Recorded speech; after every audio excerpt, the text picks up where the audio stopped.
Tuten Norberling would like to welcome everyone to Transforming Your Problems. It is a radical approach to achieve bodhichitta, learn to greet problems with a happy mind. We'd like to thank Rachel for being our teacher tonight. Thank you, Rachel. You're welcome. Good evening. And we'll start off with our prayers that we usually do, the short ones. Get started with that. So we'll, before we do this, just take a minute and bring our awareness into the moment where we are. The sensations that we have in our body and our mind, our thoughts in our mind.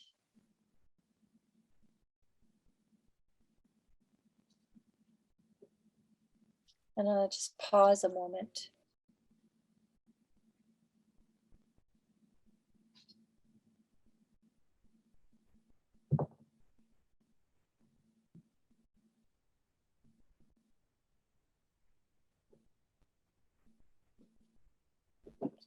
To allow any parts of the day, our activities of the day, to kind of be put aside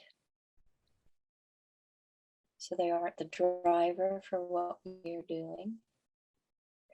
And really just think for a moment about why you want to be here, why you want to listen to this topic of lojong, mind training, how to transform suffering, problems into happy mind.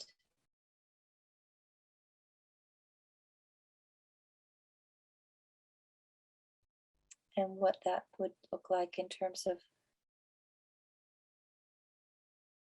this whole tradition of Tibetan Buddhism includes going for refuge, going to seek guidance and safety from those that have more wisdom, more experience, and more knowledge about how to transform the mind. So we talk about going for refuge to the Buddha, who taught the Dharma, and the Sangha of those incredible beings that realized that Dharma, that teaching, particularly about the way things exist, the way things are.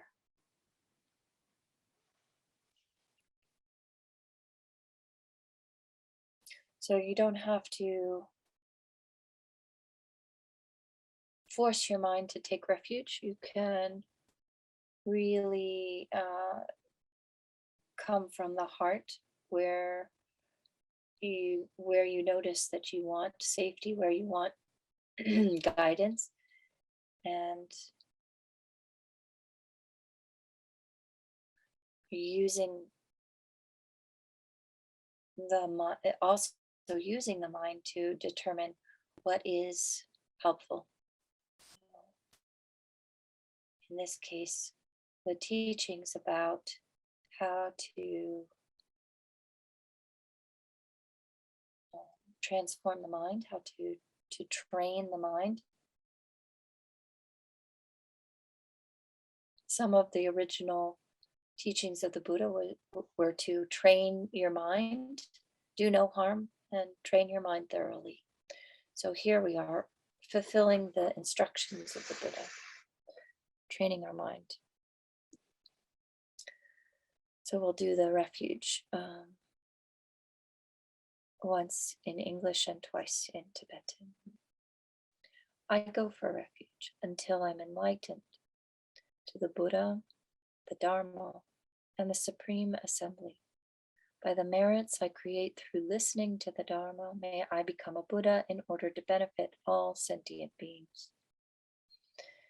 Sangye chodang sogi chognam la changchu pardu dagni kyab suchi dagi chinyengi pesonam ki drola penchir sangye drupar sho.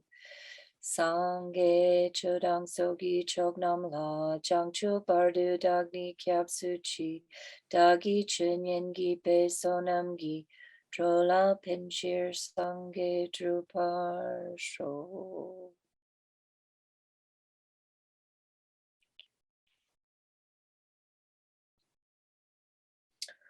All right, so it's a very small group tonight. Congratulations. So let me go ahead and share my screen.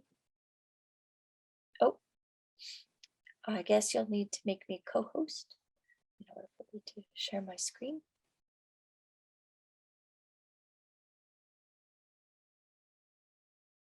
Okay, let me try again.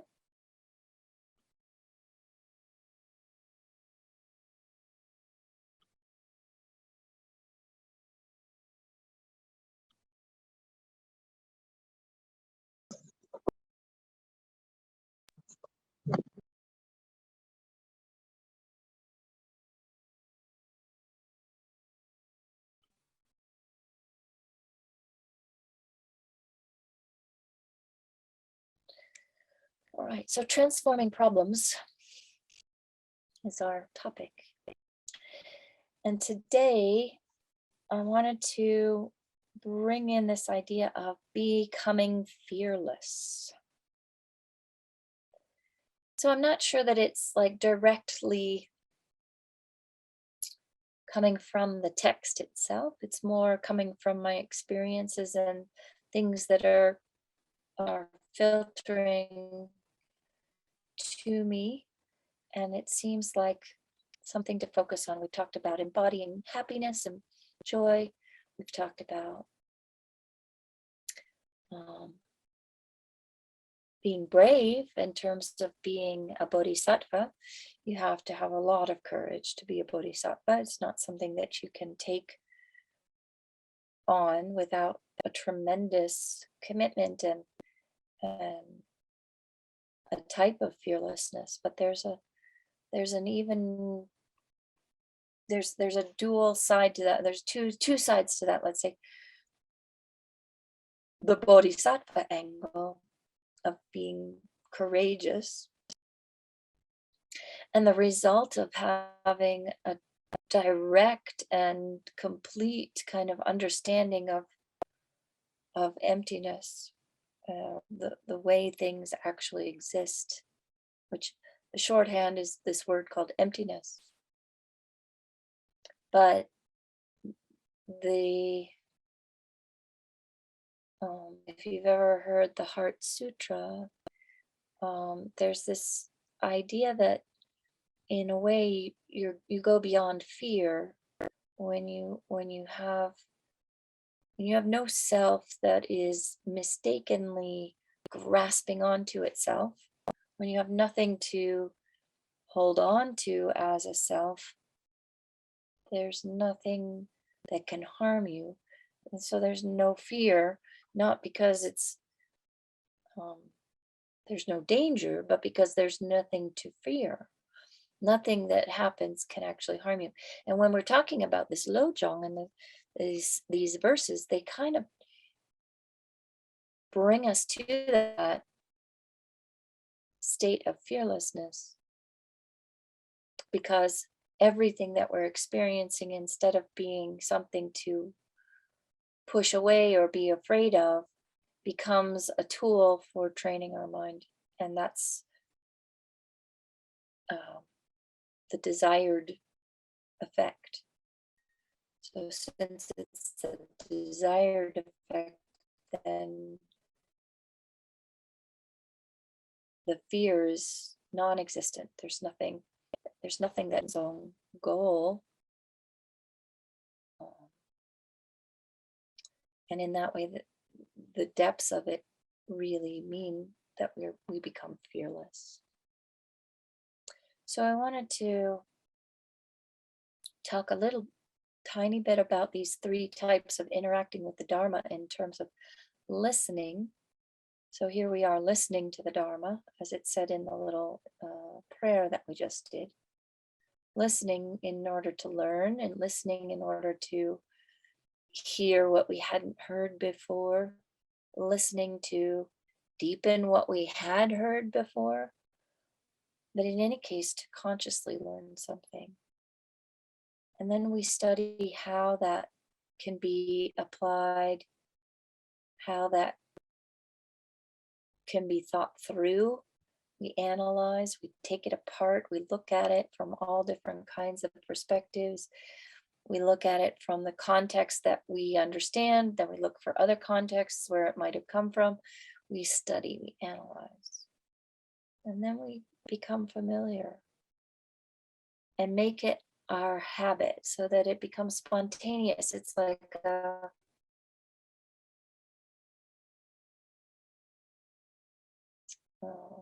becomes an integrated part of ourselves. So this is what we're doing with this.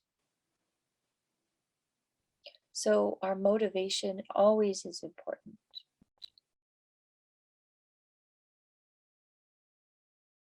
Our motivation to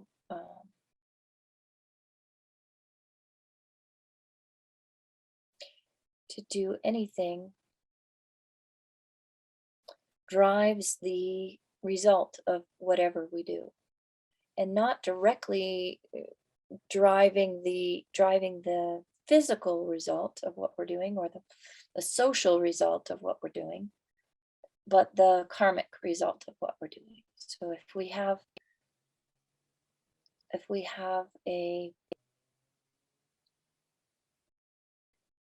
a thought of anger in our mind, and we do something that's outwardly beneficial, outwardly meritorious, outwardly creates some sorts of so-called virtues, such as giving, or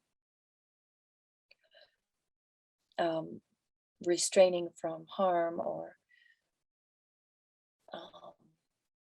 being patient, these kinds of things.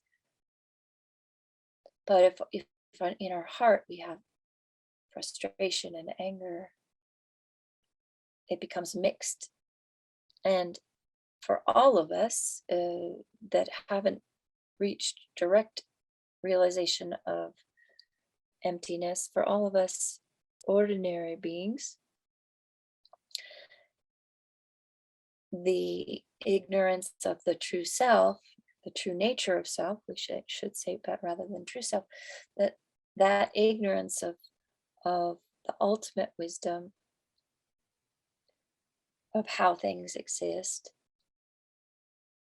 mixes in with that, and that's the cause for any anger, for attachment and anger to arise, and it is the root of all of the mixed karma that we create, which holds us in this cycle of suffering. So if we really want to get out of the cycle of suffering, we have to understand who we are in this ultimate sense, and not follow the habits that we've had. So we need to create new habits. So the Heart Sutra is very, very good for chewing on those bones, as Geshe Sopa used to say in Deer Park, that we need to really chew those bones, understand the Heart Sutra, where form is empty, emptiness is form.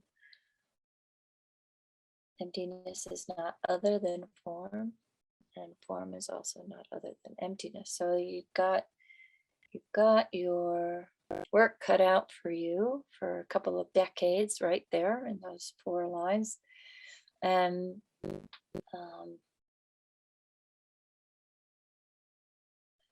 when all three of us understand those in our heart and spontaneously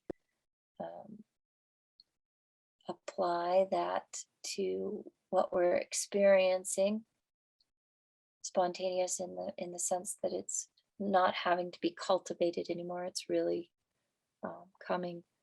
arising naturally. We will be in a different category. We will be no longer ordinary, because our karma won't be mixed anymore. We'll be actually able to do full-on virtue instead of mixed up virtue.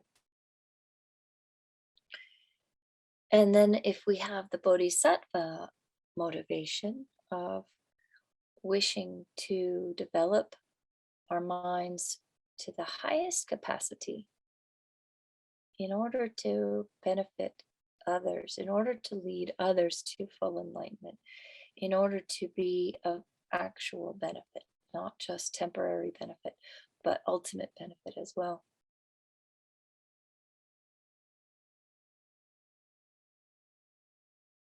The vast scope of that phrase, all sentient beings, in that context of wishing to become enlightened in order to benefit all sentient beings,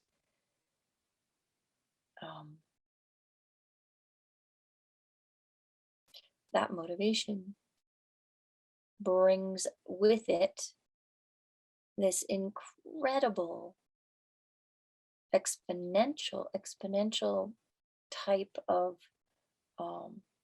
increase in merit. So if I do something with wisdom, realizing emptiness, it's an incredible sense of incredible merit. But then with the bodhichitta attitude on top of that, that's the practice of the bodhisattva right there. So the overview for tonight includes something that's not going to happen. Surprise, surprise. So the Heart Sutra was just to mention the Heart Sutra because I wanted to talk about that fearlessness part. The Chenrezig practice we don't seem to have available as easily as I thought, so that's going to be put aside to next week. But we're going to investigate this idea of what it means to be fearless a little bit more, and embodying bodhicitta. We'll discuss the verses 5 and 6 in the text, the 8 verses, and we'll do some of the Tonglen, which we didn't do last week. Like that. A straightforward class tonight. So again, 8 verses of thought transformation by Langri Tongpa. The first 7 verses are really directing our attention to bodhicitta and loving kindness and the method side of practice. And the last verse will be wisdom. And those perfections of the bodhisattva are the paramita yana, perfections of giving, ethical discipline, patience, joyous effort, concentration, wisdom.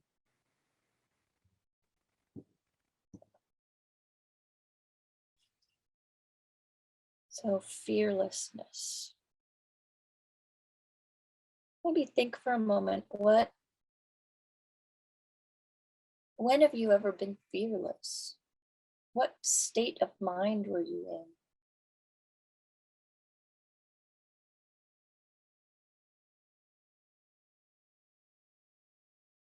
There's all kinds of levels of fearlessness. I was just thinking of an example of standing up to a young, very strong and strong-willed person recently, and there's a sense of fearlessness in me on a certain level, but I'm not fearless. There's not that fearlessness. I can go and face things that other people find frightening, but I'm not without fear. So what is it that we can identify as the basis of fear? It's the basis of fear.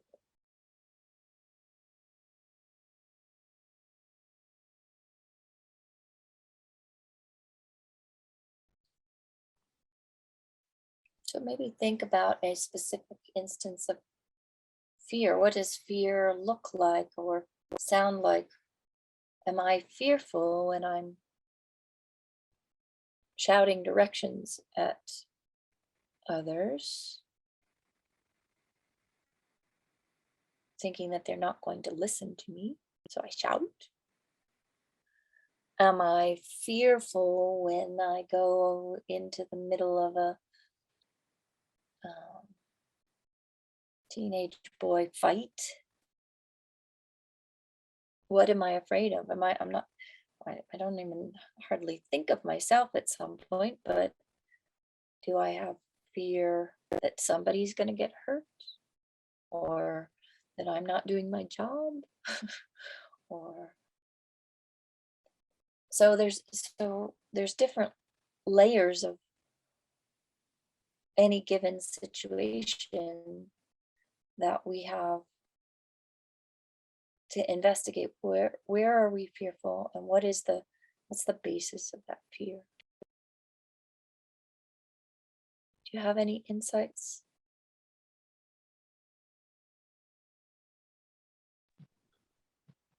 For I'd me, say, sorry. oh, go ahead, Sheila. For me, I've never been without fear. I've just had to work through the fear. So that was.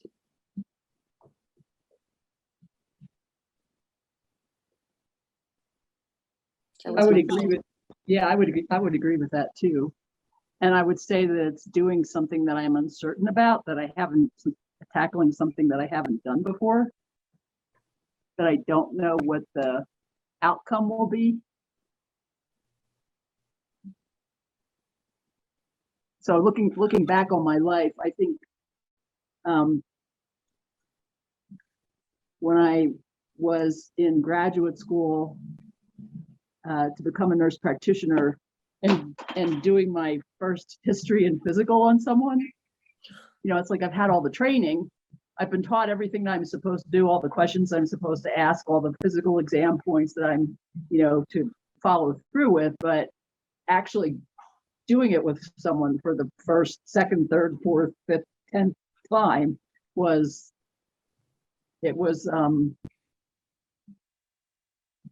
uncomfortable, but yet I did it. I mean, I think I was afraid at first, and then I actually showed myself that I could do it. So then each time I did it, I was a bit less fearful.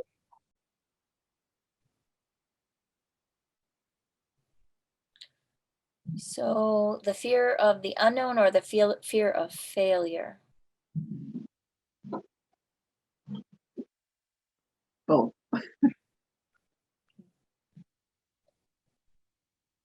Fear of making a mistake, which probably would fit with a failure as well.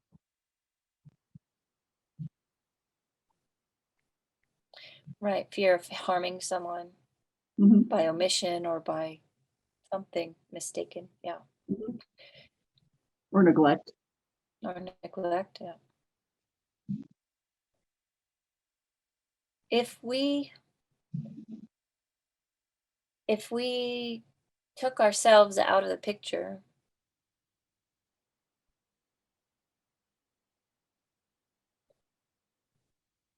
which you can't do as a nurse practitioner, you were part of the picture, but if the self wasn't part of the picture somehow,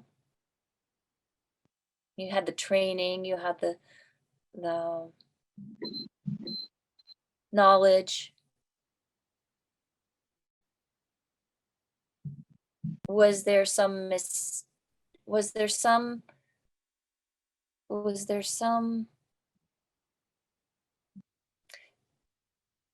perception of the self that was getting in the way, or not, is the basic question that I'm asking. Is if Right. if we have a perception of ourself as a certain thing that somehow doesn't match what we really are, Mhm. is that where the fear comes in?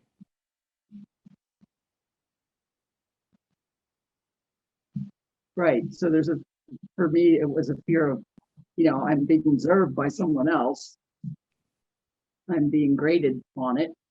So there's a fear of um, forgetting something or missing something or not performing properly, being judged.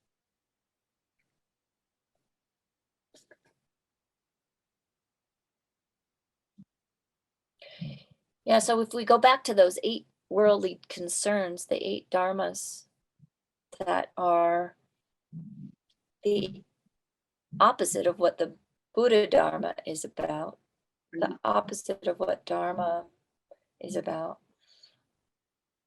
If we look at it from that perspective, when we are seeking pleasure or happiness or comfort, when we're seeking praise, when we are seeking fame or good reputation, when we are hoping for gifts, rewards, or somehow to gain from what we do, or when we are not wanting discomfort, not wanting blame, not wanting to be insignificant, not wanting to lose, or have the absence of rewards or gifts, those 8 worldly dharmas add in also this element that leads us to fear, right? It's kind of Mhm. like, I'm afraid I'll lose my comfort. I'm afraid I will be uncomfortable. I'm afraid I won't get praised. I'm afraid I'll be blamed. I'm afraid I'll not have good reputation or fame. I'm afraid of being insignificant. I'm afraid of not having gain and of losing what I have. So these are all very closely tied into fear, closely tied into grasping on the self and for the self, something that we project as desirable or something we're attached to. But if we don't have that sense of self, then there's nothing to be attached to in terms of comfort, discomfort, praise, blame, fame, insignificance, or gain or loss. If there's no self, then it makes no sense.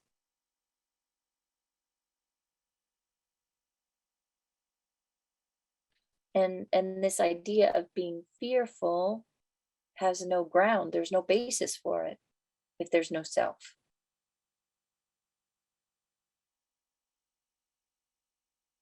Because it's not about some sort of blind devotion or faith that we're saying we're going to be fearless. There's fearlessness now because I believe in the blue Buddha, or I believe in something, right? There's that that can help. I mean, I've I've had Tara come and help me because I believed in her. It's not that it's wrong to have faith or blind devotion, but when we have something else as the basis, which is, if we don't have a self, we don't have the basis for fear, and therefore we don't have, then there's no way for fear to arise.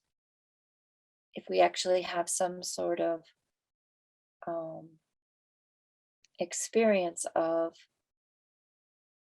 the ultimate nature of one's own mind. Experiencing the bliss, the the the mind, which is clear and knowing, right, and has joy from the experience of the true nature of the mind as clear and knowing, without all the rest of this stuff about the self being anything from a political party to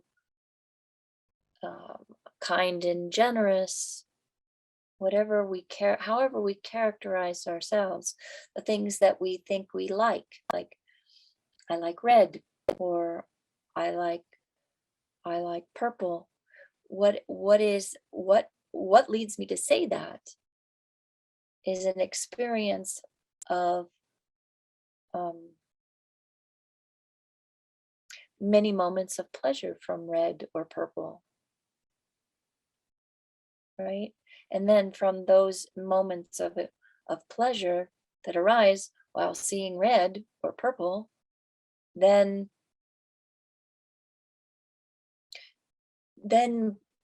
building a sense of self that has an identity in liking red or purple.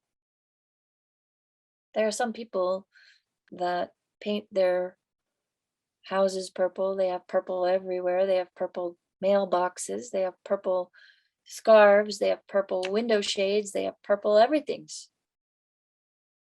Purple couches. I mean, everything's purple. Maybe Linda likes green and Shayla likes brown. I don't know, but when we build an identity based on a collection of moments of pleasure, purple has always given me pleasure. So my identity becomes intertwined with desiring that pleasure and wanting that manifestation to reappear so that everything is purple, because that's pleasure.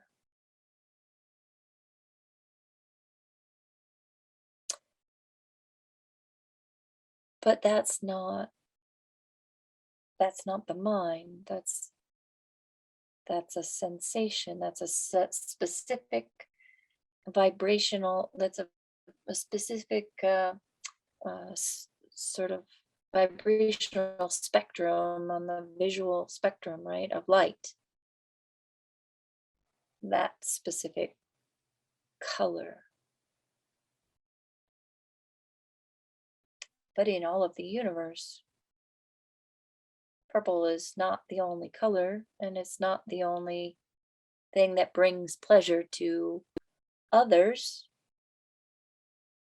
So even if purple is the only thing that brings pleasure to my eyes, Shayla's eyes, it's all brown, she wants everything brown, and Linda wants everything green. And so we've got a little bit of a problem when we all get together and we have purple, brown, and green. And the universe itself has a huge spectrum that we can't even see. Light that we can't register with our own eyes. So our perceptions are completely mistaken. Because all I want is purple, and all you want is green, and all you want is brown. And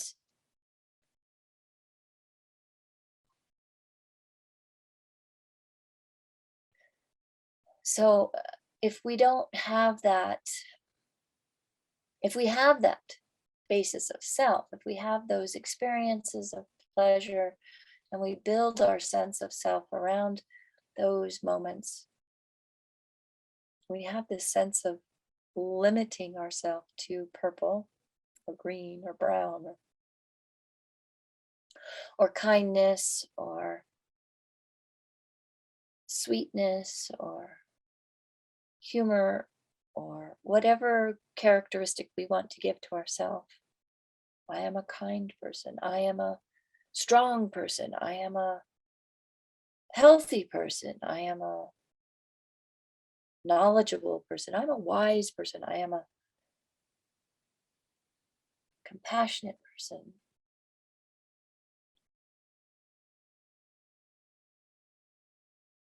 All good things, but there's a missing piece of the universe. It's become a very limited perspective on ourself, or on our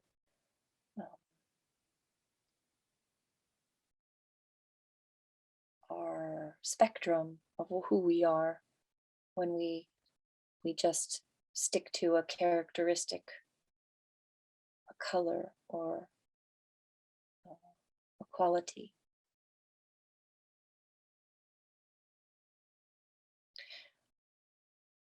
But our ultimate nature goes beyond that, and when we have that as the basis of our experience, then there's no fear.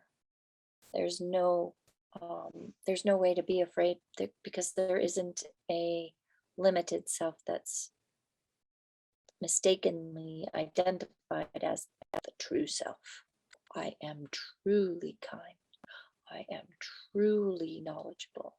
I am truly purple. I'm not. I'm not purple at all, actually, but okay. Enough of that, I guess, for now. Did anybody do any thinking about last time, in terms of what you used to think and now what you know, and anything that you wonder? Is there any sharing that you have that I should hear about, especially of the wondering side of things, perhaps?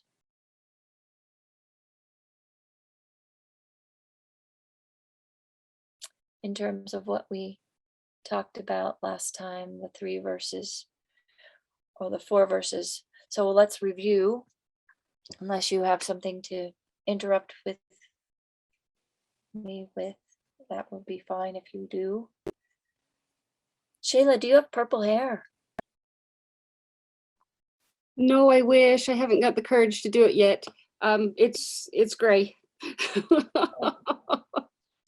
In the Soon. light, it looks purple. So here we are. Maybe it's because it's pleasing to my eyes, right? No. So our 4 verses that we can review, and then we'll talk about what we've learned and wonder and so on. Determined to accomplish all success, I shall always practice holding dear all sentient beings who are more precious than wish-fulfilling gems. And just as an aside, if you ever wanted to like memorize these verses, and then you would have them at the ready whenever something happens, you could pull out the verse and say, I'm practicing this now. Determined to accomplish all success, I shall always practice holding dear all sentient beings who are more precious than wish-fulfilling gems. And we went through the main thing, I think, is never to exclude anyone from the all in all sentient beings, which is incredibly difficult to do. Wherever I go and whomever I accompany, I shall practice seeing myself as the lowest of all and sincerely hold others dear and supreme.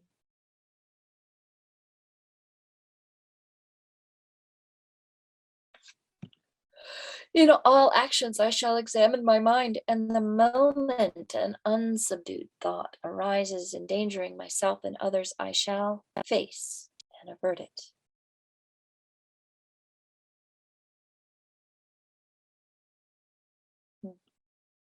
Whenever I see a being of wicked nature, who is overwhelmed by heavy non-virtue and suffering. I shall hold him dear, as if I had discovered a precious treasure, difficult to find.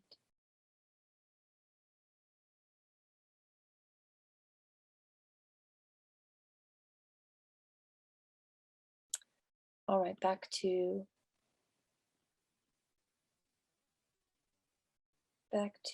our thoughts about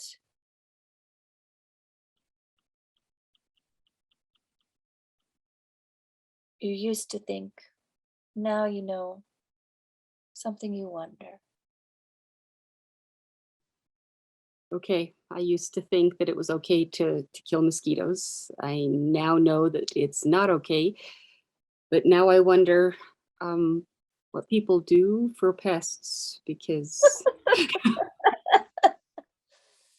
Oh my goodness. the only thing that I can do at this point is I just let spiders live in my house so that they'll kill whatever is in my house. Then I feel bad, yes, that I make the spiders do my dirty work. Yes. Yes.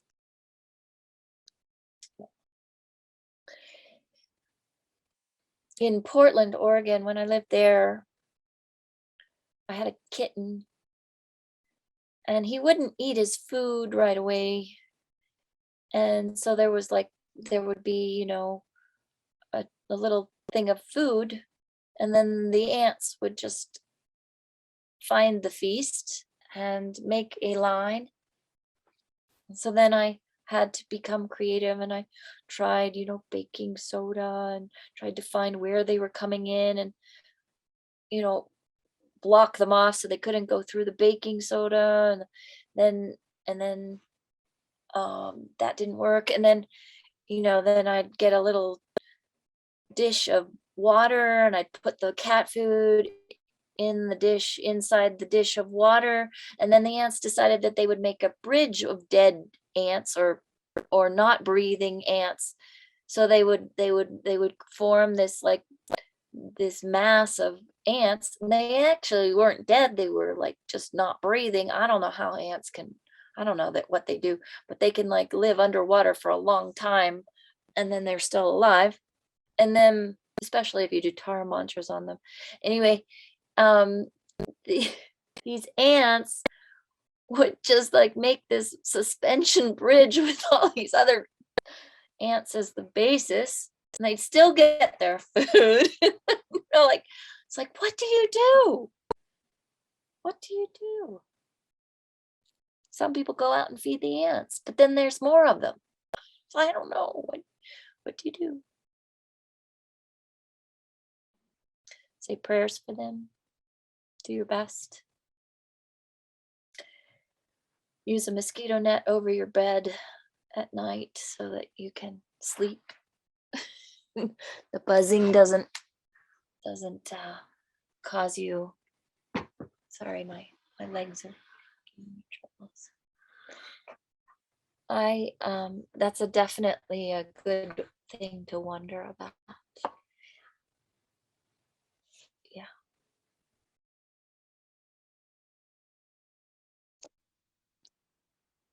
I used to think that I had to set really clear boundaries and hold my ground, particularly in the working space. And I've begun really questioning that, where are boundaries appropriate? And I'm, playing with what to just let go and let be. And when it is necessary for me to have that line, and I just wonder where the happy medium is.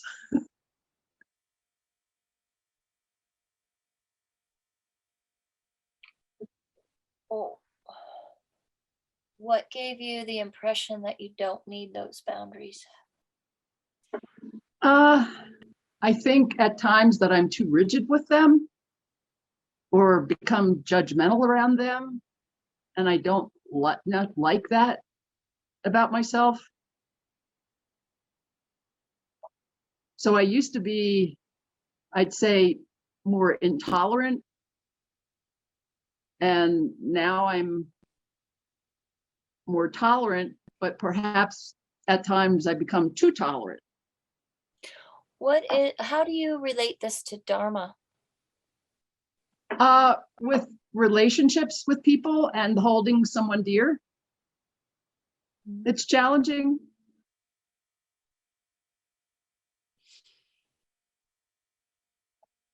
I'll just share a little story with you. 2 weeks ago, I was walking my dogs.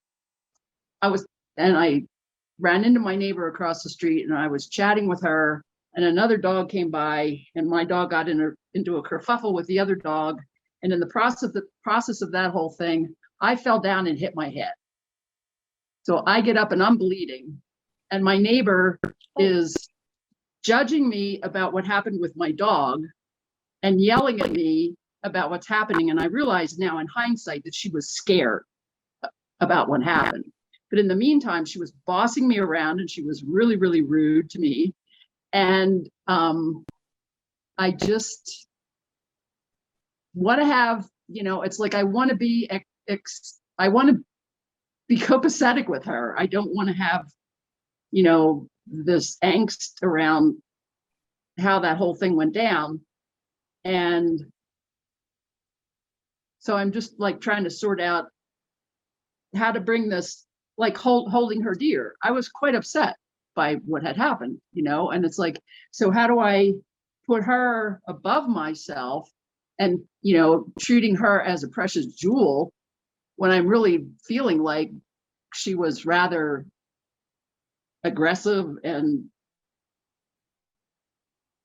not at all helpful and made a bad situation more chaotic than it needed to be. If that makes any sense. Yeah, it does. And it's a perfect example of how, I mean, on the outside, you're right. Her kind of yelling at you for the way the dogs acted, is kind of not is making a situation worse. I mean, there's no dog nature is dog nature, they are going to do that. But on the other hand, if you want to use it to train your mind and transform your thoughts into the bodhisattva path, what does that mean? So it's a perfect example of trying to figure out how to deal with those boundaries, because on the surface and in society, those boundaries are essential. Right. That's how it's sort of like dogs. The dogs have their own social order, and people have their own social order, and if we don't have those boundaries, then we don't fit into the understanding of others. So it's an interesting question. How do we actually apply this to ourselves? How do we take these teachings about holding others dear? What's important to you in this moment? What are you trying to cultivate in your own mind? Are you cultivating patience with someone who is creating anger in your own mind? Are you cultivating humility in this moment of saying, oh, I'm not better than you, and therefore, I can do this. I think this next verse will be even better for that particular scenario. But if you're wanting to train your mind in this way, where do you stop and say, okay, that's enough training, and here's how I'm going to act, right? Right. Right. And one thing, it was like 2 weeks ago, I think Geshe Sharab was talking about his Sunday talks are about the path. And he was talking about challenges and how they're the opportunity to really burn off bad karma and purify, and to use them as, view them as a gift. So this is like the twist for me is to, okay, so what do I come to learn from this? What is it that I want to change in my own behavior, in how I deal with these kinds of situations, and actually look at them as an opportunity to practice the Dharma and learn and grow and become more going towards the Bodhisattva path than the old way. What I used to do was just be ruminating about it. So, and I'm very proud of the fact that I'm not doing that. So that's progress right there. It's not like thinking about it and thinking about it over and over and over again. It's like, okay, so I put myself in her shoes. I'm thinking where she's coming from with things. I'm trying to like get an understanding of that she might have been afraid or, anxious, and brought up issues for her own, bag of issues, just like it brought up all my issues. I fell and hit my head. It was scary.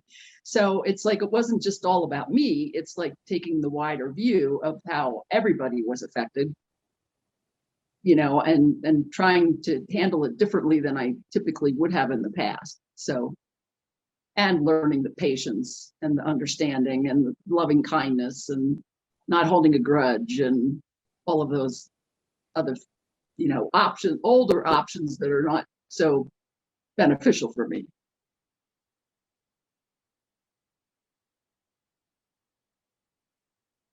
Does that make sense? It makes sense.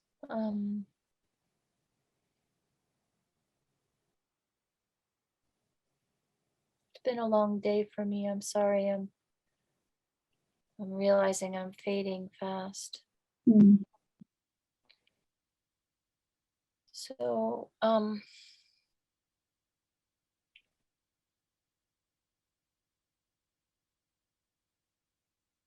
I don't have guidance or advice for you. So I hope you don't mind that. No, and I I'm not really looking for that. I'm just I sharing, that's good. my That's good because experience. I don't have it. I just didn't know. No, that's fine. That's fine. I get that. It's fine. I definitely hear it. I actually, when you were talking about the dogs and how everybody was affected, it brought up something in the newspaper. No, not newspaper. Next door neighbor, online, the Mhm. next door neighbor thing. Yeah. About somebody leaving a dog in the dog park and just like opening the door to the dog park, putting that dog in Oh. the dog park, and then like speeding Oh away, boy. abandoning the dog, and how that affected the dogs in the dog park and the people in the dog park. And there was this big ripple effect. And then Mhm. the comment was, well, I'm just worried that the dog is okay. Well, of course that's a concern. But there is a lot of perspective to take, Mhm. a lot of different perspectives to take. Yeah. So I hope your head is okay, and I hope you're doing all right. Let's read from Alexander Berson's translations, these next two verses that we're looking at tonight, 5 and 6. And then we'll go into the translation that we have. So verse 5, when others out of envy treat me wrongly with scolding, insults, and more, may I accept the loss upon myself and offer the victory to others. And then verse 6, even if someone whom I have helped and from whom I harbor great expectations were to harm me completely wrongly, may I view him or her as a hallowed teacher.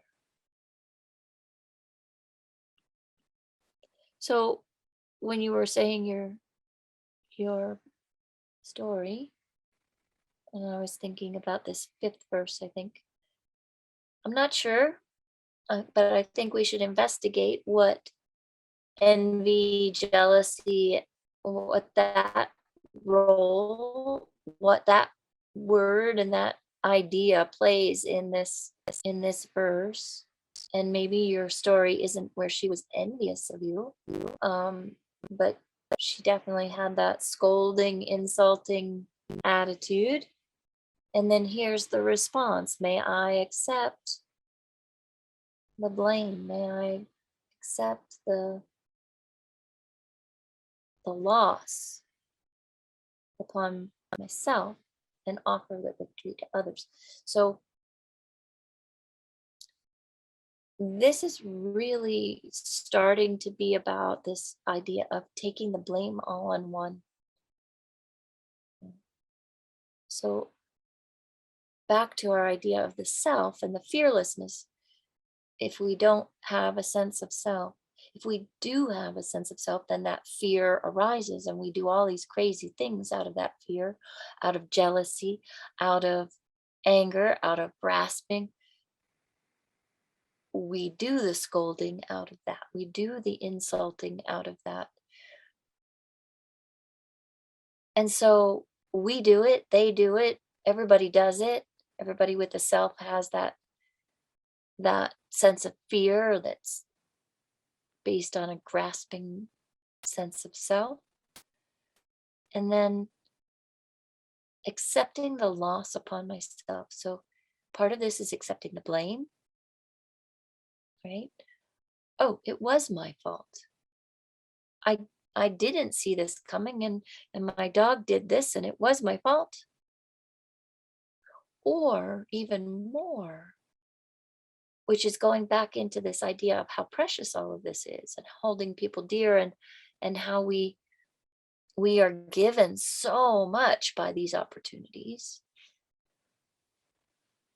is to really start to find the way to blame this misidentification of the self, to understand that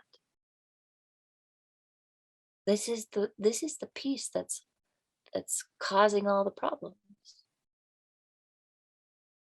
So if I use, not just to purify old karma, like you were mentioning, Geshe Sherab said, but if I use these on top of being happy that I'm having this opportunity, if I use these to get rid of that really annoying sense of self that causes all the problems, like if I can really address that root, then I actually will be the winner here. But on the surface, I'm offering the victory to others. Right? I'm allowing you to cut in front of me in traffic. I am without any road rage arising, right? That would defeat the purpose.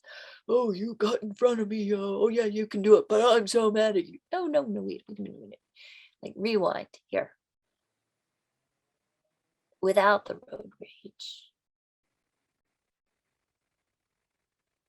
Taking that as an opportunity to say, oh, right in that instant, my sense of self rose really strong. That's the benefit for that person having cut in front of me. I saw it in myself. When we can identify it in ourselves, we have the hope of actually addressing it, facing it, and averting it, like in verse 3. Confronting and averting. So if we don't see it, we don't avert it, right? So the first step, we have to see it. Second step is to face it, not blame someone else, but to identify that self as the problem, and then we avert it by refining that sense of, first I'm going to apply antidotes, patience, and so on. Then I'm going to really work on undoing the root of it. I'm going to work on the opposite of ignorance, the wisdom that arises in seeing this isn't real. This isn't the self that's saying, I got cut off in traffic, or I wasn't listened to in the classroom, or I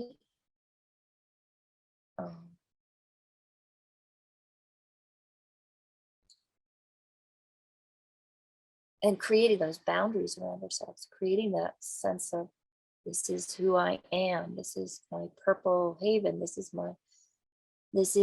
my self here.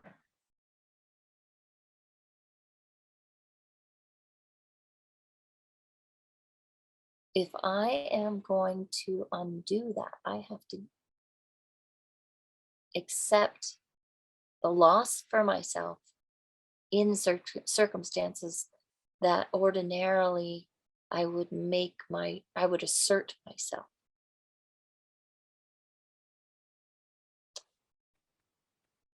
That doesn't mean that we go all mushy, right? It doesn't mean we can't direct the dog to do the right thing. It doesn't mean that we allow our neighbor to walk all over us, insult us, and so on, unless we can't handle it all and we just let that go and say, okay, I can stand up for myself when I need to, but right now I don't need to. It's my neighbor. She'll come around. We'll work this out. I don't have to respond to her, right? I can just do what I'm doing in my internal world, trying to apply some practice of thought transformation. It's not that you have to do it every time. Boundaries are good. Sometimes it's good to have those boundaries asserted, right? But at other times when we're practicing this, the idea is to break down the necessity for those boundaries to be asserted. So you do it when it's safe. And as a bodhisattva training, that issue of safety changes because the self, the perception of self changes, and over time it becomes, even in a social situation such as that, then it would become, based on other things, not on the self and the need to assert the boundaries, but based on, is this hurting her or not? By allowing this person to insult me, am I actually hurting them by letting them insult me? Not in a judgmental way, but in coming from a spontaneous and natural sense of holding them deep.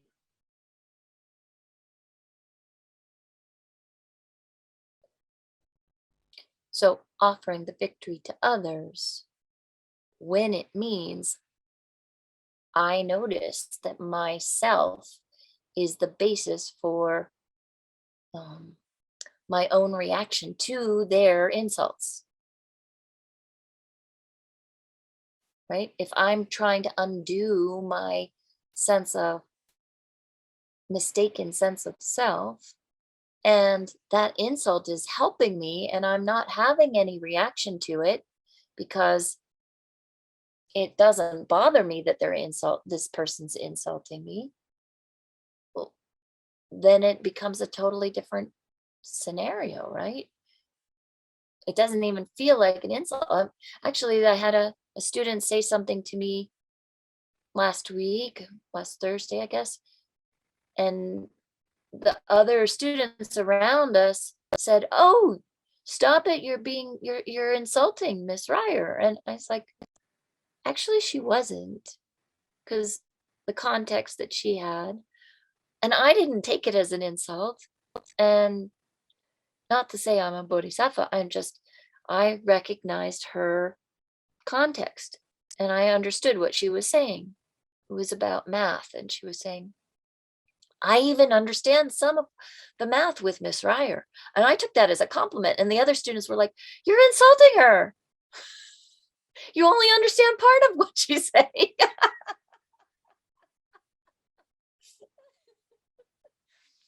I didn't correct them. It was too much, but it was too small of a thing. Um,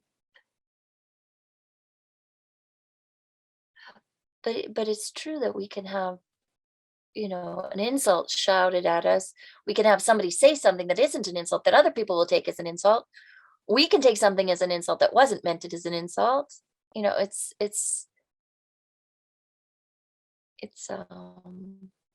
insults are really dependent on how you take them. So when somebody's shouting insults at you, are they intending them to be insults, or is that just what's coming out of their mouth? And how is your reaction to that creating it as an insult? So our bodhisattva training is to really address our own part of that picture, right? So that we can get past that. We accept the loss, we accept the insult, we accept the blame, we accept the scolding, and we give the victory to others. Yes, you're right. Of course, you're right.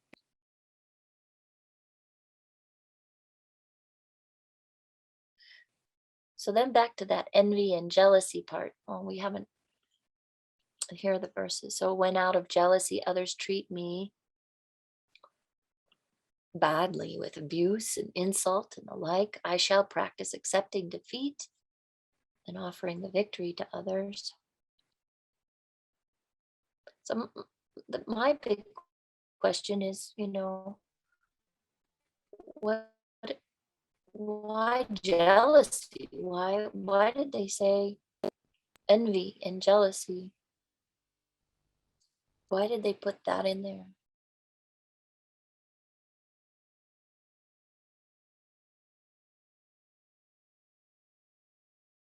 Yeah, I don't know for sure. I mean, it's pointing out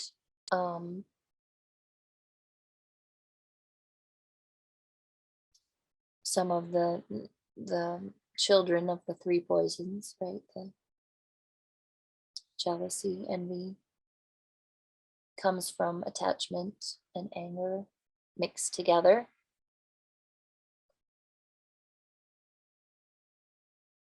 So someone who has ignorance, attachment, anger, and jealousy, pride, and so on, treating me badly with abuse, insult, and the like. So maybe it's just pointing out that they are not, teachers or bodhisattvas themselves that are attacking me. These are people that are also ordinary folks, and not saying, "Oh, you are a highly realized being doing this to me. This is just an ordinary being driven by the kleshas, the disturbing emotions such as jealousy and so on."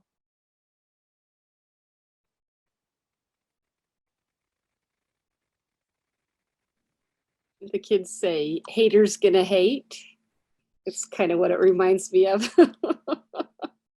They're, you know, if they're going to hate, they're going to hate. There's not a whole lot you can do about it.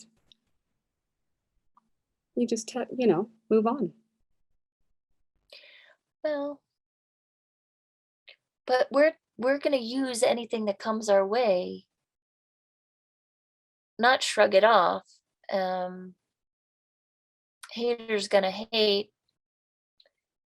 Haters gonna hate really doesn't accept the loss in my book. It's basically saying you're the hater, you're at fault, and you're gonna deal with the consequences. That's a little different than, oh, you're hating me? You're right. I deserve that. Okay, I get You that. you're winning. You won that. You are right. You won. Not not putting them down into a place of you're the hater and I get to walk away. This is different. This is you're insulting me and I see you're correct.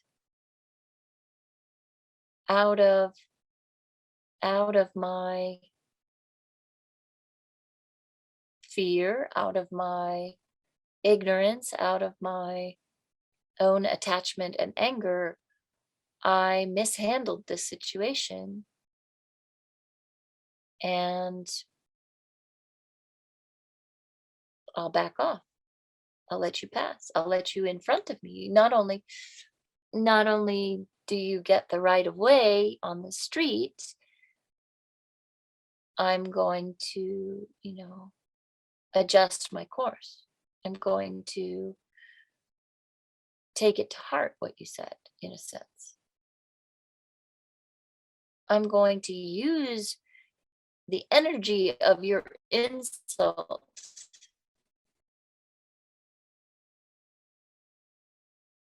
to make an impact on my sense of self that is causing me so much problems in the beginning, from beginningless time. This sense of self is the problem. And so if you, through insulting me, have helped me to identify that mistaken sense of self, this is a small price to pay to take the blame on myself and to give you the victory, even though you're totally being driven by jealousy and insult. And I mean, your insults are driven by jealousy, which is anger and attachment and all kinds of mistaken emotional baggage, right? But it doesn't matter that it's coming from mistaken emotional baggage, because the result is I just saw something about myself that I needed to see.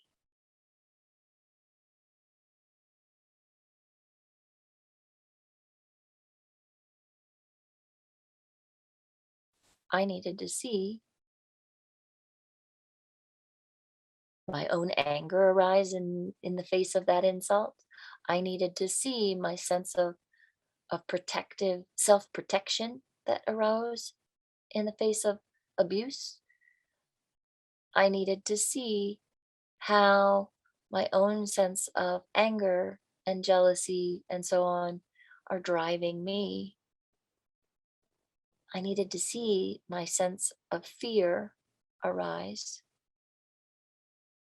as abuse was being thrown at me.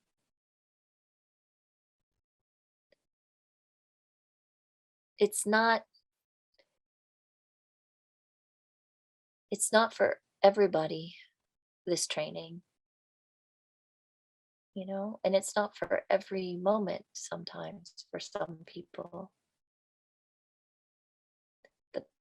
But that kind of idea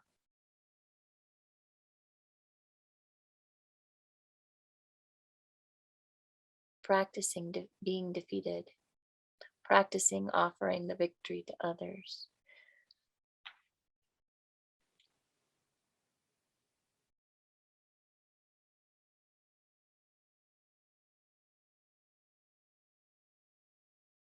And then we go on to the next verse, taking it another step from having benefited somebody. So someone that I've raised since a child, for instance, someone, and we can probably talk about the dog here again. You've benefited your dog, and yet maybe your dog just betrayed you, right? And gave you some harm, like a hit on the head.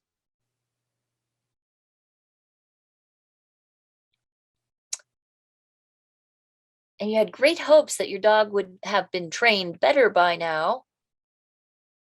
And still, in this instance, you could practice, my dog was a manifestation of my guru.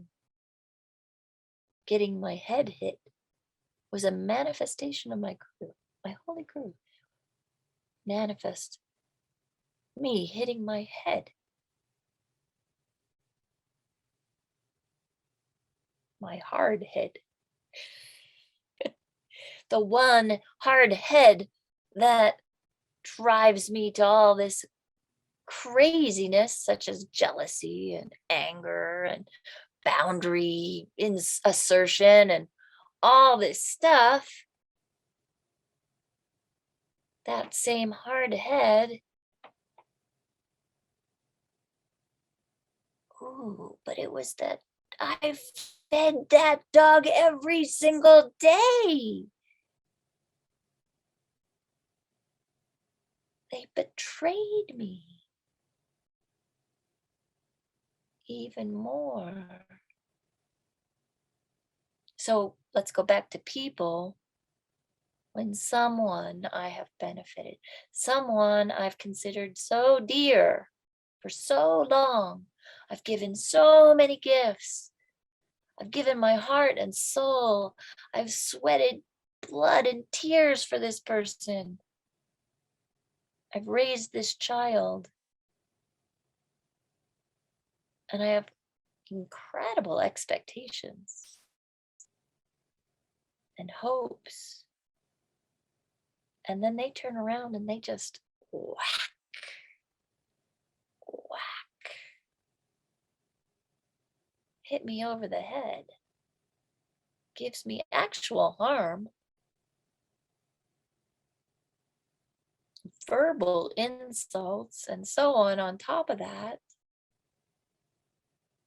Oh,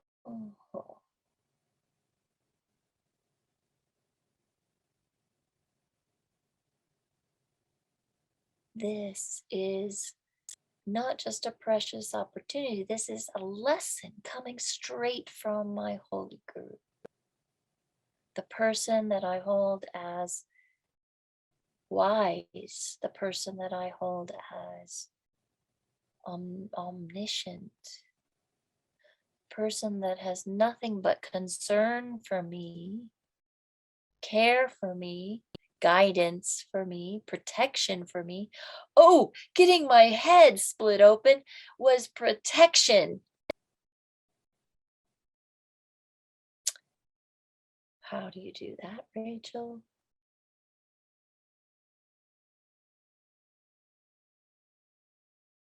So I'm purifying all this negative karma. Yes. How else do you do that? Oh, I'm realizing how I wasn't just giving, I was expecting. I was looking for pleasure. I was looking for comfort. I was looking for praise. I was looking for being significant. I was looking for gain or reward from giving to this person. Oh, my guru just showed me the difference between the Holy Dharma and the 8 worldly dharmas by hitting me over the head.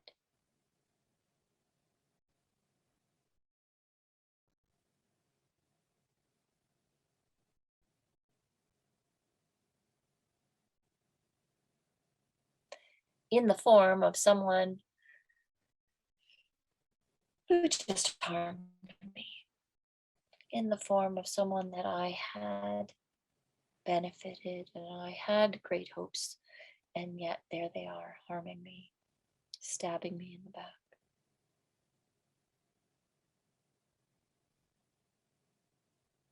Okay, where are we?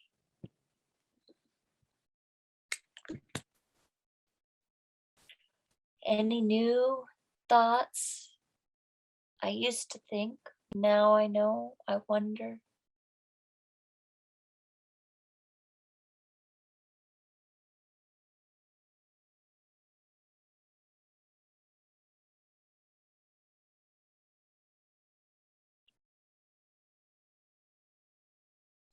Remember, there are these 3 types of persons, our dear friends, the ones we have benefited and have benefited us already, the people that give us comfort and pleasure and rewards, the people that find us significant, that praise us,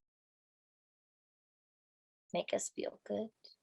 Sometimes those dear friends that also, criticize us and make us grow, but for the most part, we know that they're gonna find something significant and respect us and somehow build us into a better person.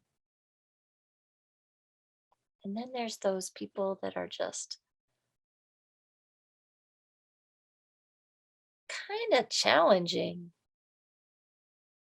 kind of insulting, kind of abrasive, kind of like hard-headed, uh,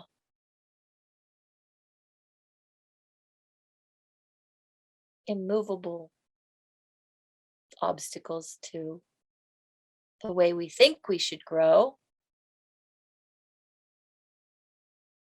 And then there's all those people that we don't really consider one way or another in terms of our own self. Yes, hi. Say again? Hi, Mary Jane. Mary Jo. Hi. I know I'm late, but I thought I would catch what I could. Oh, you've been here for a little while. Yes, thank you. I would say there's more than 3 types of persons, but anyway. Well, Let what should me we add to the list, Mary Jo? I'm going to silence myself. Oh, no, don't do that. I was just getting started. I wanted to hear what you were going to say.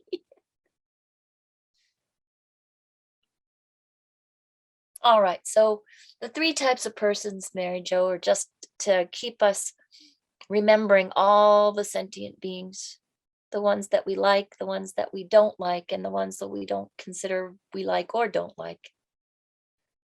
You can make those into subcategories as much as you like. This is Tibetan Buddhism. They do it all the time. But that just gets us to wrap our heads around everybody. So shall we do some Tonglen tonight? You ready? So let's go ahead and sit ourselves comfortably in a position.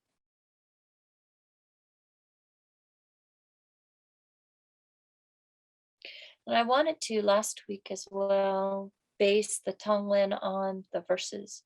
So I tried a little bit of that. So you can tell me all kinds of insults, tell me how I did a poor job on this, because that's okay. That will be true.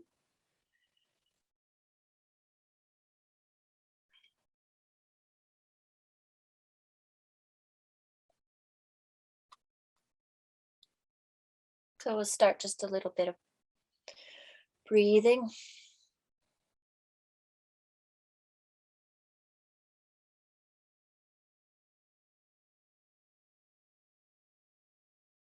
Get a sense of what your body feels like.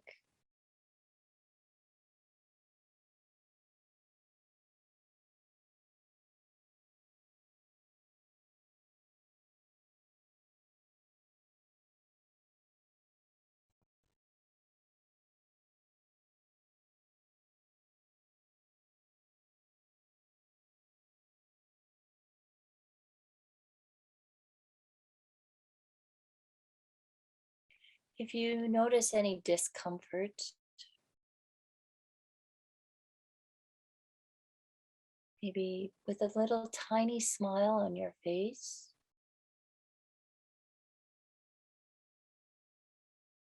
recognize this is an opportunity to practice this Tonglen with a real sensation.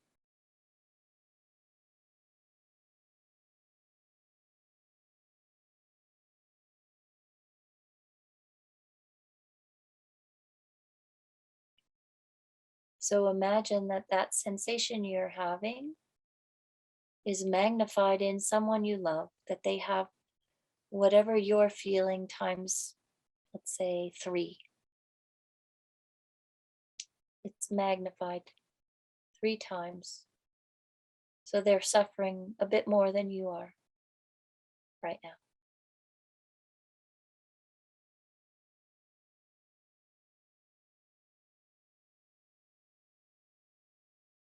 And in breathing in, you're accepting that loss, you're accepting their pain.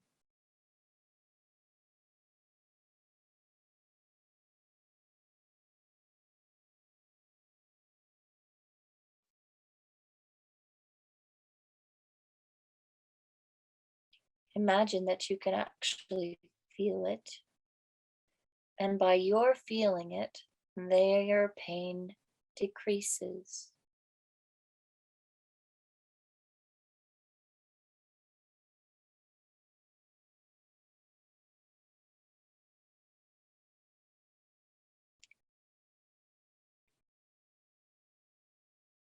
Remembering that that pain that you're experiencing has a purpose. You're taking it for a purpose. You're directing that pain towards the cause of all pain.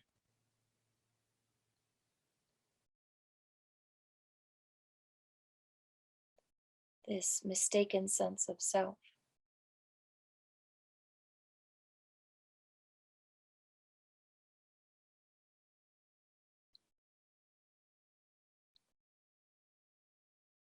So you breathe in their pain, you destroy your sense of self, and you breathe out all the good things that you are creating by doing this exercise.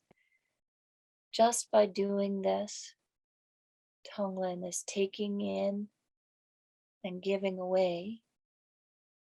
You're creating a great deal of positive energy, a positive potential to be happy long term.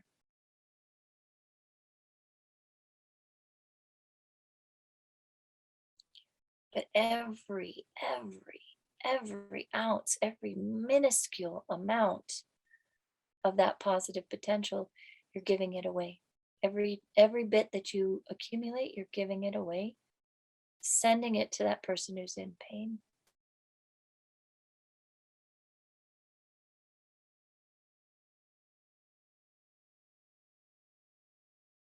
Not keeping any.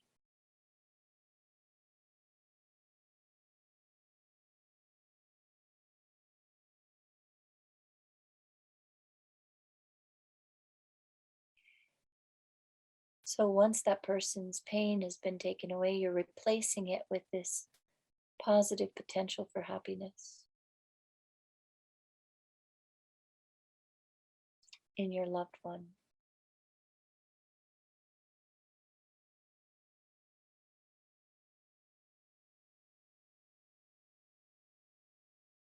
And they are completely satisfied. And they fade away from your focus. And now you're going to focus on someone that has this, whatever pain is arising in your sensations. Someone that you don't know has this pain, and it's magnified in their experience. And you're breathing their pain in so that you can feel it. And when you feel it, and that fear arises in your heart because this isn't yours and you shouldn't have to deal with it, you use that to break apart that basis of fear.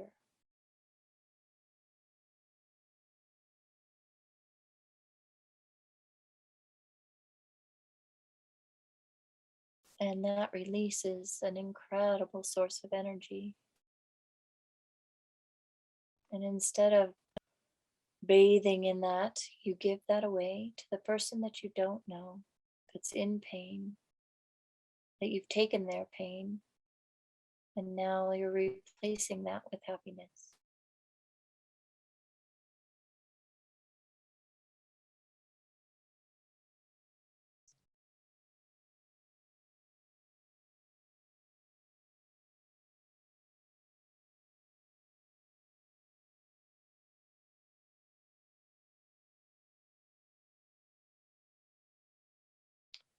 And if you are lucky enough to have someone that you can consider an enemy, a challenger, someone who always pushes your buttons,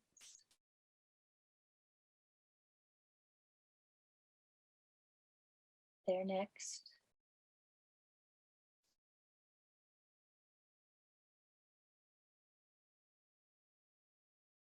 And the stranger, the person you don't know, fades away from your focus. And the challenger arises. And check your own body. Where do you have that discomfort arising? Or maybe you know your enemy has some pain.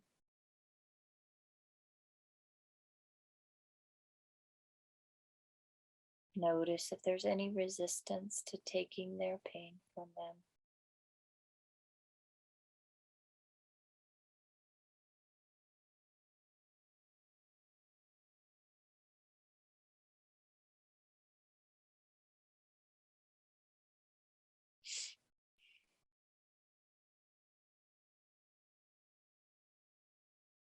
Take it in upon yourself and feel their pain.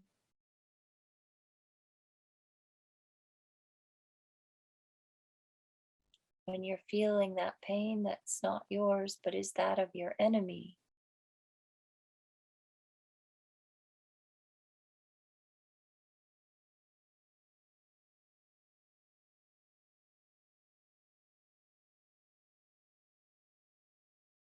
being honest with yourself. When there's resistance to doing it, and rejoicing in what that tells you about yourself. Direct all that pain to breaking apart the basis for that self that is full of mistaken identity, attachment, grasping at things for pleasure, comfort, and so on. Angry. That pain that's being brought in on the breath becomes the tool for undoing the very basis for your own jealousy, envy, anger, pride, grasping expectations. and sense of self that is mistaken.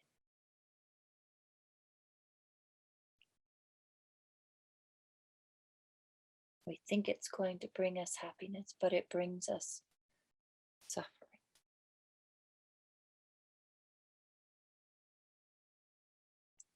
And that positive, joyful feeling that comes from breaking that apart, you give it away to your challenger.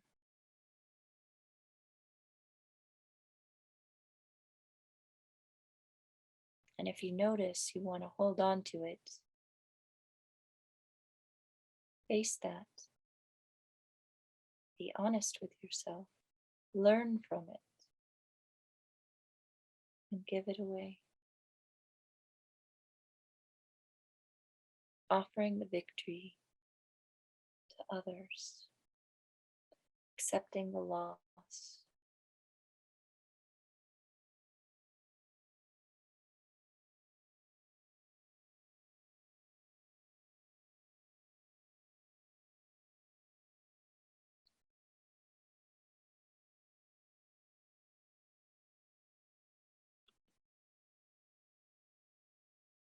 Now take a few more breaths.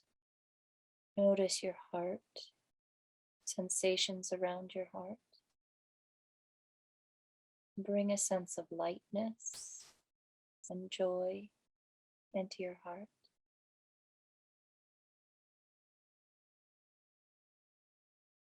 Make your breath light, easy, relaxed. Allow any of the tensions of the process of thinking about pain and suffering. Relax.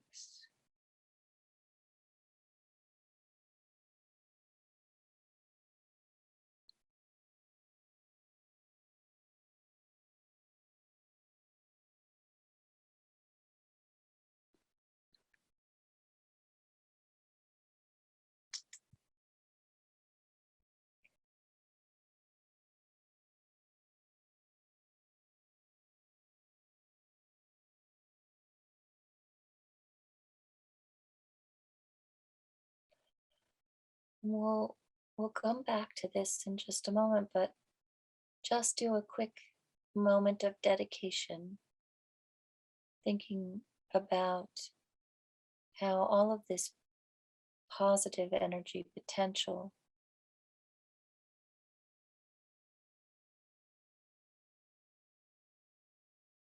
can be building on itself and on the other moments of potential into the mind of enlightenment, into the transformation of thought, lojong, training the mind for the purpose of becoming a completely capable and compassionate bodhisattva on the way to becoming a Buddha. And then slowly come out of the meditation.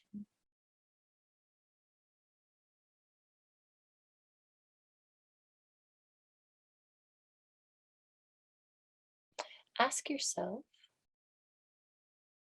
when you went through this, how did each one of those three types of persons feel? Was there any real difference between them? And especially this, did you have a sense of one having more positive potential being generated over the others?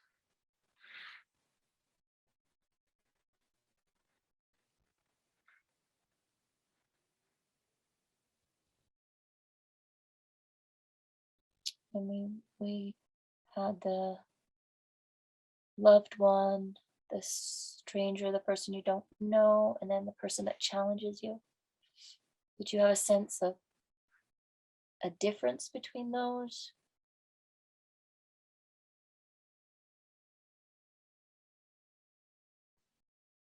Do you have a sense of any difference in how hard it was to do each one?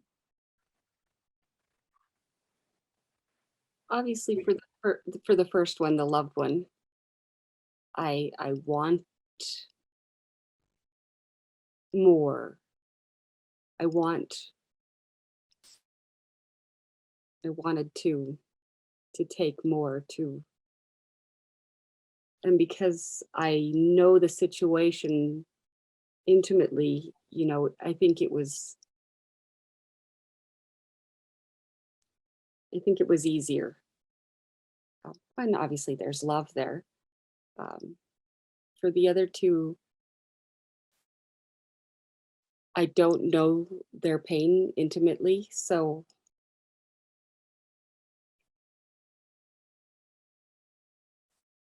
it was kind of generic.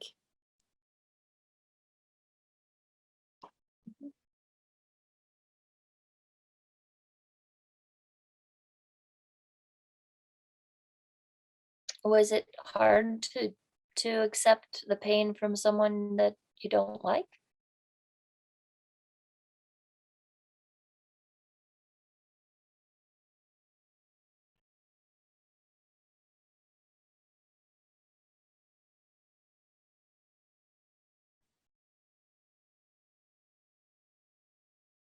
Well, yes. I don't know. In my past, at certain moments in my past, strong reactions to specific person or persons, right? And those are the times when this kind of practice is most beneficial, I think. You know, that when there's that person that makes your whole nervous system go haywire, and you just are wanting to scream at them, due to the harm that they've caused you, due to whatever it is, that the thought of them makes your nervous system go haywire, that imagining that they're in front of you makes your nervous system go, "Ah!" That then trying to calm your mind down and do this kind of thing, of accepting their pain, taking on their suffering,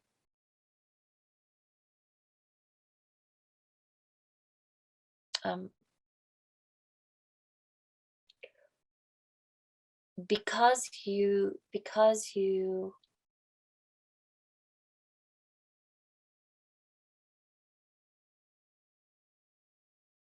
gain so much by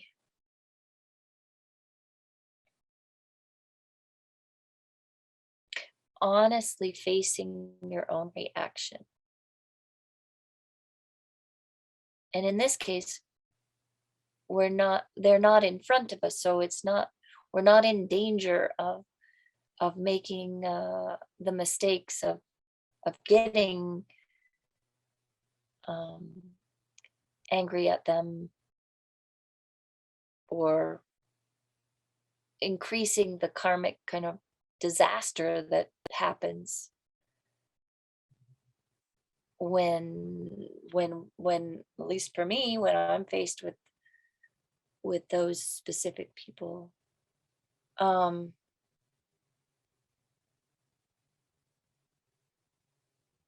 so doing some practice around it, then when you do run into them on the street and they do start throwing insults at you, you have this, mm, you have this storehouse of ways that you can use your mind to to change the situation. You can call on this kind of practice.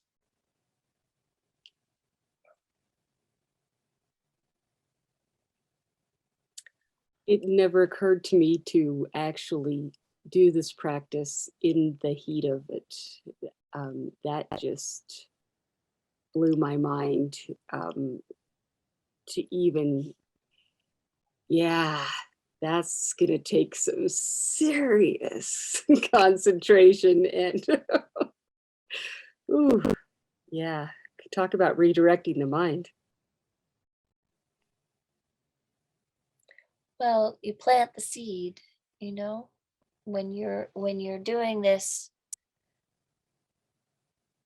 analysis of the 8 verses, you're planting the seed to be able to at some point stand in front of somebody that's throwing insults at you and make that choice based on something besides a reaction to those insults.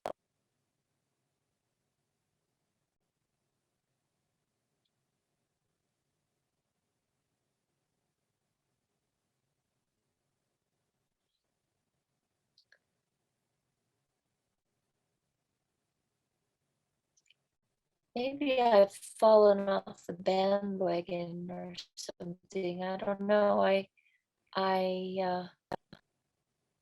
feel like I used to do this kind of practice better than I do now.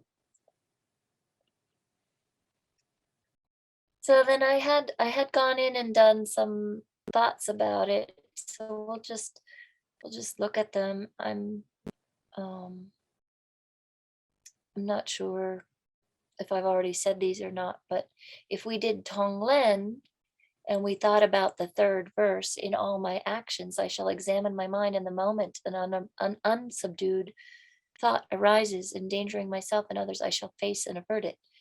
So this would be, my thoughts were to like set the stage of awareness and readiness for averting wrong action and the thoughts behind that.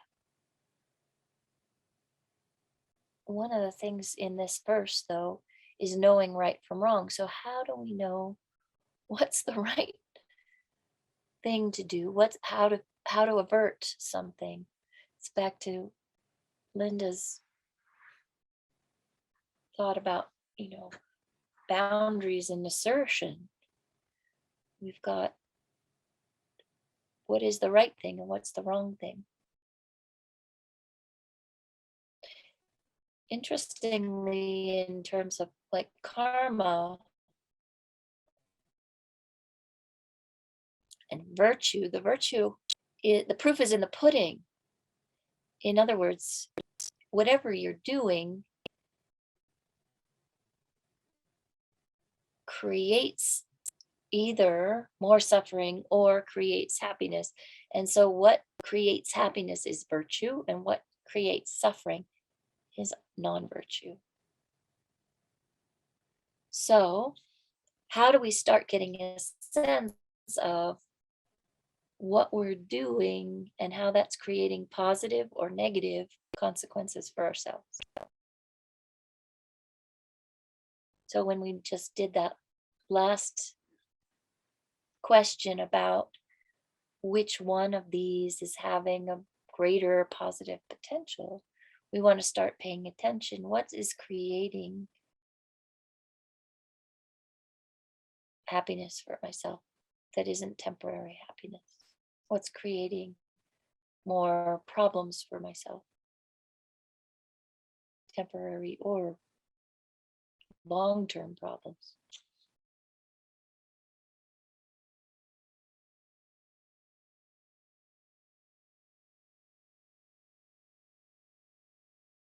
All right, so then verse 4, whenever I see a being wicked nature who is overwhelmed by non-virtue and suffering, I shall hold him or her dear as if I had discovered a precious treasure, difficult to find.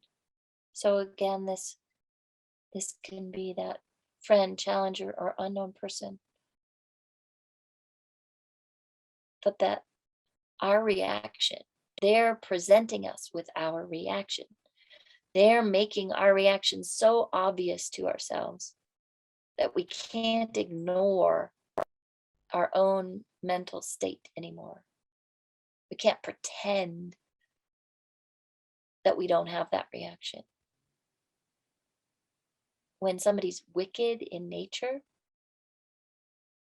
our reaction is going to be obvious.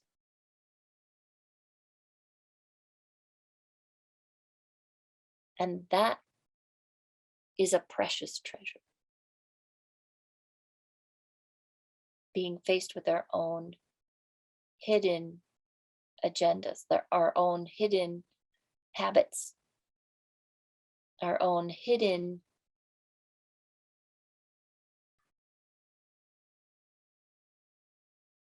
judgments.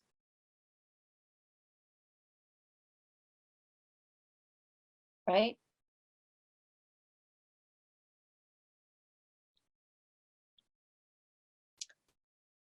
And then when out of jealousy others treat me badly with abuse, insult, and the like, I shall practice accepting defeat and offering the victory to others.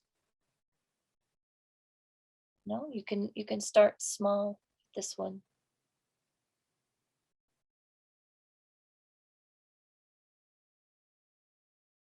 Being cut off in traffic, a little bit of an inconvenience, something small. When someone I have benefited and in whom I have great hopes gives me terrible harm, I shall practice regarding him or her as my holy guru. So my idea here was, what if your friend became rather unfriendly?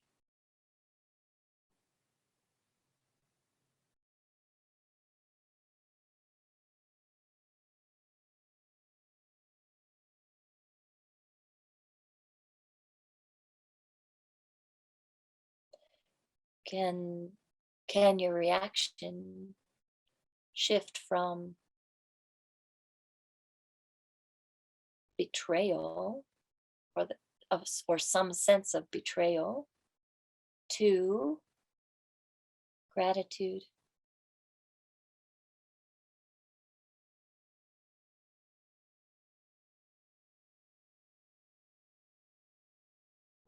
What Dharma lessons do you learn from the process of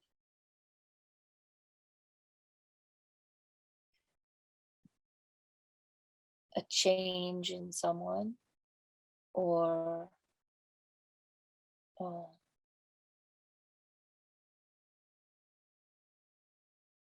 unmet expectations?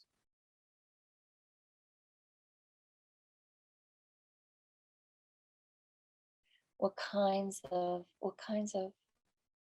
benefits do you actually get? What real benefit do you get from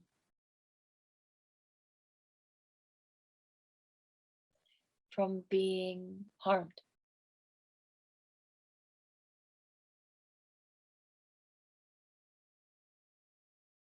As if your teacher, your guru, your spiritual guide, friend, manifests in a form that actually hurt you. This is really tricky, you know.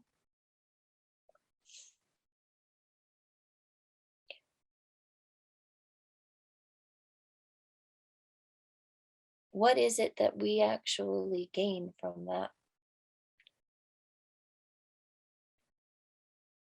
If we're looking at it in terms of the self, and that the self is that basis for all the fear and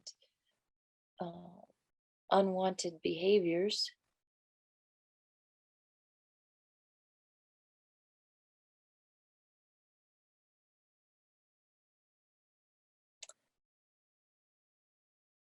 how can somebody harming me show me more of the fallacy of some sort of fantasy I've created about myself and others? Story. We have all these stories. So when the story plot changes unexpectedly, it kind of highlights that the story was there in the first place. Shakes it up a bit, shows us, oh, there's a bit more work that the character has to go through, especially if we're having a reaction to that change. If we're having a reaction to how my friend became so unfriendly, however that manifests, then my reaction is again foremost in my experience, and that is a benefit in itself. That's where the Holy Guru would be pointing out my lack of understanding of impermanence, perhaps, or some such basic mistake that I've been making. Right. So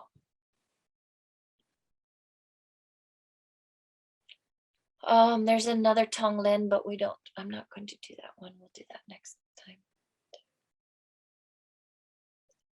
I think I'm out of ideas. I'm definitely getting tired. I warned everybody the first week that Monday nights would be a little more challenging as I went through, and today is really challenging. So I'm sorry, I don't have much left, but if you have some questions before we do our dedication, we can do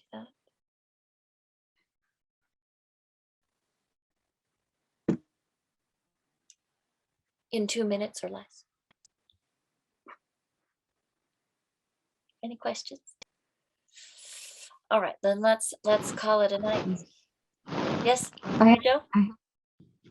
Kind of a comment, really, that to me, all this basically comes down to being reactionary versus responding. And I just feel like, I have made a fair amount of progress there, but I have a lot to accomplish. If I were confronted face to face in some of these illustrations of yours, I would just have to contain myself to not respond, not react. And that's what I would have to focus on at this point in my life. So, so I'm just a beginner, and I don't think I am just a beginner, but it seems like it is,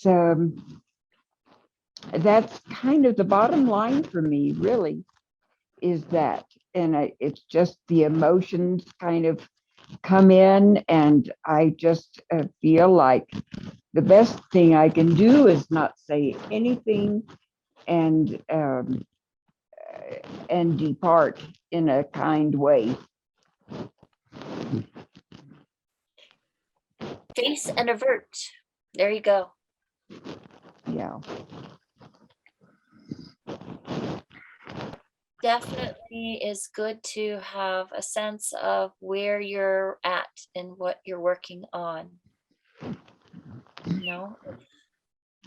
If you're working on recognizing when a reaction arises and facing it and averting it, knowing that you're doing that is really, really wonderful. So. And I'm kind of hunkered down here quite a bit of the time, and maybe it would be better if I were out interfacing more with people. I might get more opportunities, but as it is now, that's just how it is. Oh yeah. But thank you. This is very good, again, to work with and contemplate and kind of get ourselves ready, as mentally anyway. So thank you. Sure. Well, thank you for being here, and thank you all for being here. Otherwise, I would waste my time. No doubt. All right, dear Shayla, would you take over and project I'll stop my sharing and you can project the other dedication. Oh, so we did a lot of work here and thought a lot of things. And so we're going to seal them up and make them useful here. Due to the merits of these virtuous actions, may I quickly attain the state of a Guru Buddha and lead all living beings without exception into that enlightened state. May the supreme jewel bodhichitta that has not arisen arise and grow, and may that which has arisen not diminish but increase more and more. You who uphold the subduer's moral way, who serve as the bountiful bearer of all sustaining, preserving, and spreading Manjunath's victorious doctrine, who masterfully accomplish magnificent prayers honoring the three jewels, savior of myself and others, your disciples, please, please live long. The wish granting, wish fulfilling jewel, source of every single benefit and happiness in this world, to the incomparably kind Tenzin Gyatso, I beseech, may all your holy wishes be spontaneously fulfilled. Venerable One, to you whose kindness exceeds that of all the conquerors for those wanderers in far-off places, especially the West, mindful of your loving concern for us and intentionally descending again into a family of a far distant land, we make this request. O Lama, please, please live long. Beloved teacher, leading your students toward wisdom and compassion, explaining through exacting discernment the steps of the graduated path, you are the unequaled guide. Please live a long and stable life. All right, ladies. Thank you, Rachel. Thank Thank you, you. Shayla.